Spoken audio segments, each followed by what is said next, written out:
Hola, mi nombre es Anlizaray Correa Jiménez y les doy la bienvenida a este podcast titulado Educación Intercultural, Etnoeducación y Educación Propia, Análisis de Diferencias y Semejanzas. En este espacio voy a compartir un análisis comparado a partir de las posturas de Mota Díaz y Sandoval Forrero, quienes abordan estos conceptos desde perspectivas diferentes, especialmente en la forma en que entienden la diversidad cultural y las relaciones de poder dentro de la educación. A lo largo del podcast iré planteando algunas preguntas que me permiten reflexionar sobre sus enfoques, con el fin de identificar tanto sus diferencias como sus puntos en común. Así que iniciemos. Y es que, queridos oyentes, yo me he hecho una pregunta y quiero compartirla con ustedes.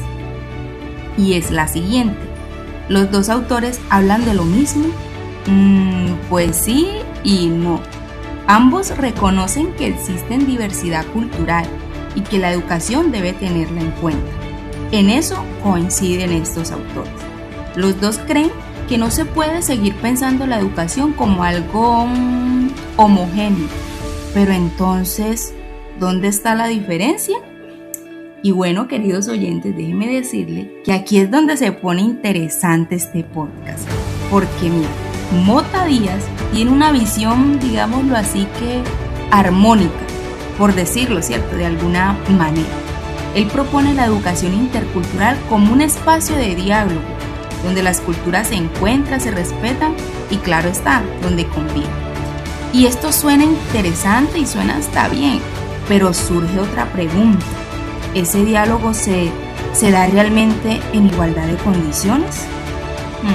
Ahí es donde entra Sandoval Forrero, con una postura mucho más crítica, porque él dice básicamente que no podemos hablar de interculturalidad sin hablar de poder, porque no todas las culturas han sido valoradas de la misma manera.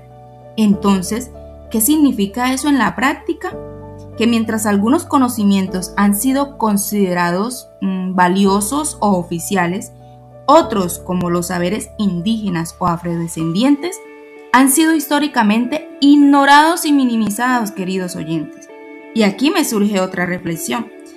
Entonces, ¿no basta con reconocer la diversidad? Exacto, para Sandoval Forrero no basta.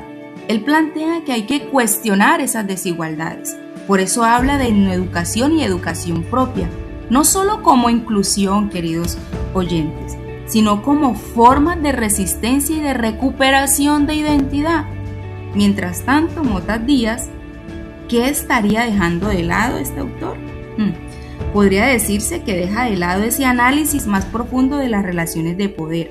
Su propuesta es valiosa, claro está, porque promueve el respeto, pero puede quedarse corta si no cuestiona las desigualdades reales.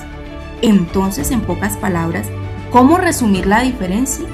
Mota Díaz propone el diálogo intercultural, pero Sandoval Forrero se pregunta, ¿diálogo entre quiénes y en qué condiciones? Y queridos oyentes, déjenme decirles que esto lo cambia todo. Y bueno, ahora les quiero compartir brevemente 3 ideas claves que son importantes en este análisis y que no puedo acabar este podcast sin contárselos.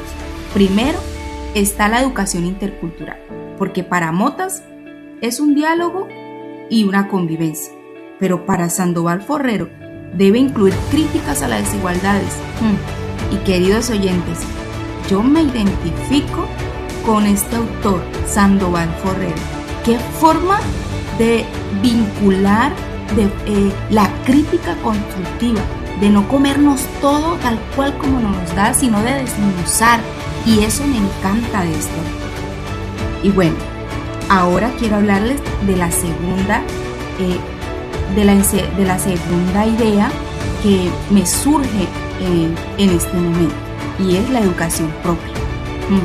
Es la forma, queridos oyentes, en que las comunidades construyen su educación desde su cultura, buscando, ¿qué buscan ellos? Autonomía y reconocimiento. Y bueno, la etnoeducación, que no se puede dejar de lado, porque déjenme decirles que para Sandoval la etnoeducación se entiende como un proceso que parte de la identidad y los saberes propios de los pueblos.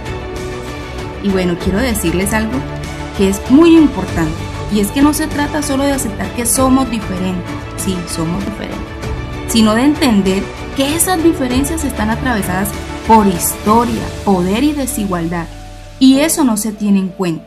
La educación intercultural puede quedarse solo en el discurso, y bueno, me gustaría dejar una invitación ya como para ir cerrando. Más allá de entender las posturas de estos autores, vale la pena preguntarnos qué tipo de educación estamos construyendo hoy, queridos oyentes.